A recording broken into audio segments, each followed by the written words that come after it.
Fox News is doing something that is evil genius. I have to hand it to them. It's actually genius what they are doing. If Fox News were to say, we're not going to talk about the impeachment trial, we're not going to show that there is an impeachment trial going on, they would rightly be called out because that would be completely absurd. We've had 3 presidents impeached in the history of the United States. Andrew Johnson was in the 19th century before we had 24-hour news and the internet and satellite television and all of this stuff. The other was Bill Clinton in the 1990s. And now we have Donald Trump. Not covering impeachment would be crazy. Even for Fox News, they would be called out. It would not be something that they would be able to bear. So Fox News has figured out a way to have impeachment on the TV screen, but not to really cover it and to propagandize directly through the impeachment proceedings. Yesterday, the impeachment managers, the prosecutors, as they effectively are in the impeachment of Donald Trump, they had their first 3 days of presenting their case. It was long. It was nearly 8 of their 24 hours that they have allocated for this. It was very nuanced and detailed, and there were exhibits, videos, tweets, text messages. But Adam Schiff and the others did a very good job of laying out the big picture of Donald Trump's wrongdoing, starting to sort of lay out the arc of it. Fox News often showed it on mute, meaning without audio, including going to commercials while impeachment was going on. And they can say, we covered it. If you turned on Fox News, there were hours and hours where you could see that impeachment proceedings were going on. You couldn't hear it. It was on the screen, though. You couldn't hear what was being said. They ran commercials. Later, they ran right-wing commentary, lying about the content of the proceedings, while you could see but not hear the proceedings. So let's look at a few clips. I have a bunch of these. Here's a commercial for some kind of bed linen or pillow or something when Adam Schiff is speaking about how the president committed high crimes and misdemeanors and should be removed from office. Each and every one of you get the best sleep of your life. That's why I created my new Giza Dreams bed sheets. I guarantee you they'll be the most comfortable sheets you'll ever own. Now, every network has commercials. That by itself is not a huge thing, but this was all day. Here's another example of when Congresswoman Val Demings was laying out her part of the narrative. And as Aaron Rupar said on Twitter, Fox has the optics of covering the impeachment trial without really covering it. They show the proceedings with no audio while the hosts provide Trumpian spin. Here's Jesse Watters saying they should call Hunter Biden to the trial. You get to call whoever you want. And one of the reasons you call Hunter is ask him what the hell he was doing over there and why he was doing it. Because that's why he was making that phone call partially. And the Wall Street Journal mentioned this in an editorial, that if you're arguing there was a corrupt motive that Trump had, then and if he was investigating Hunter Biden's activities, well, let's explore that. And let's explore what Hunter Biden told his father, the vice president, about his business in Ukraine. Let's ask Obama energy czar Amos Hochstein, who raised concerns about Joe Biden and his aides, about Hunter Biden's Ukrainian ties. And then there was Chris Hines, former Secretary of State John Kerry's stepson, broke business with Hunter Biden because of his work with Burisma. He called it unacceptable. So let's cover all that just really quickly. Hey, they covered it, right? I mean, you couldn't hear a damn word that was said.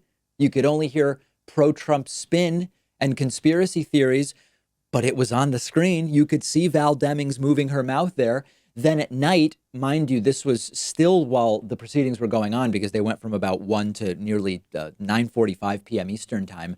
Sean Hannity, instead of showing you what Adam Schiff is saying, sums up the proceedings as we learned nothing at all, and there's nothing notable here, and Adam Schiff looked like a crazy person. Manufacturing consent, telling you what to think after a full day of telling you what to think. Here's what you missed from today's Schumer Schiff Sham Show charade. Made it again. We learned absolutely nothing new today. Not one new piece of information. Instead, we got hours and hours and hours, literally, of the compromised, corrupt, congenital liar, Adam Schiff. Wow. Never-ending, nonstop, feigned moral outrage. And then here's Tucker Carlson also. Again, the proceedings were still going on, just ridiculing the entire thing. Right there.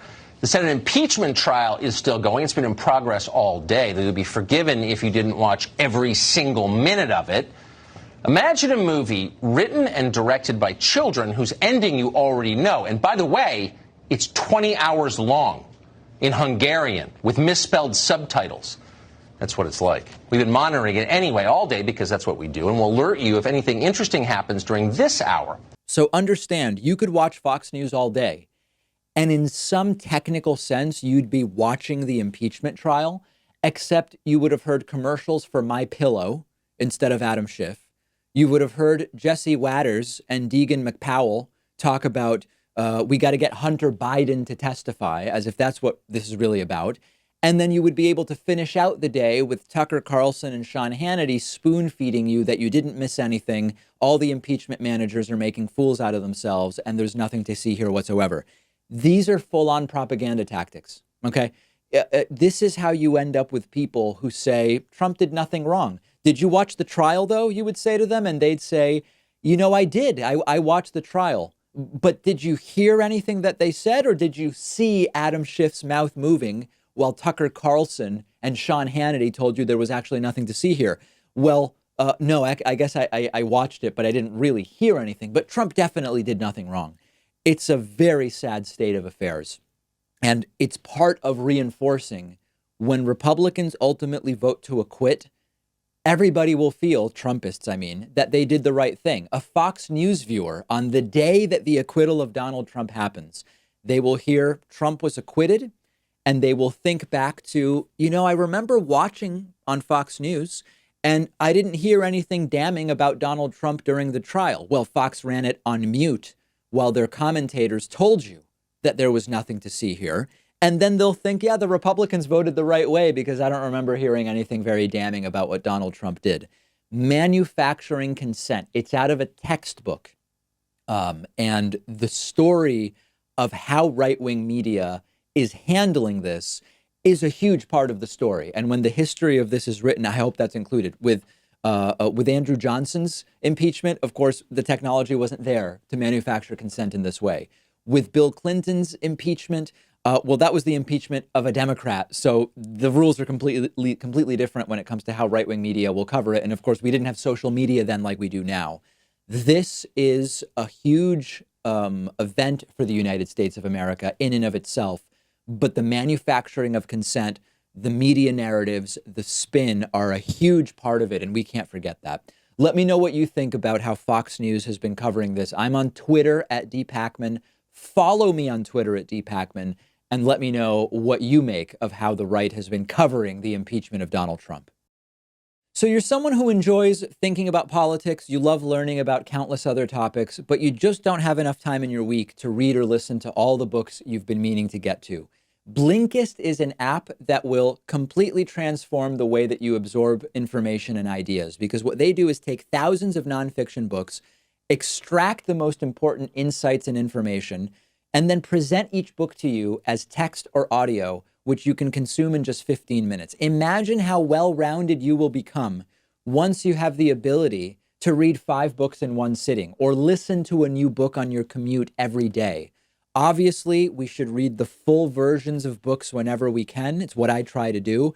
But it is a reality that there's a whole world of books out there that you will never get to, but Blinkist will help you get to more. I just finished listening to The Way We Eat Now by B. Wilson, whose work I've recommended to you before. Super interesting look at how the global food system works and impacts the way that we live. You'll be able to have conversations with people about totally new topics. You can feed your curiosity in ways that you've never been able to before. And the best part is it's only about $8 a month, which gives you unlimited access to every single book in their catalog. They have books on politics, economics, philosophy, science, you name it. You can try it out yourself, totally free for a week, and get 25% off if you decide to subscribe just by going to Blinkist.com/Pakman. I've put the link right underneath this video. Like the rest of us, I bet you're going into 2020 thinking about what you didn't get around to in 2019 and your goals for the new year. If you want to work towards being your best self in 2020, understand more about the world around you, and make sure that your time is well spent, then Blinkist is for you.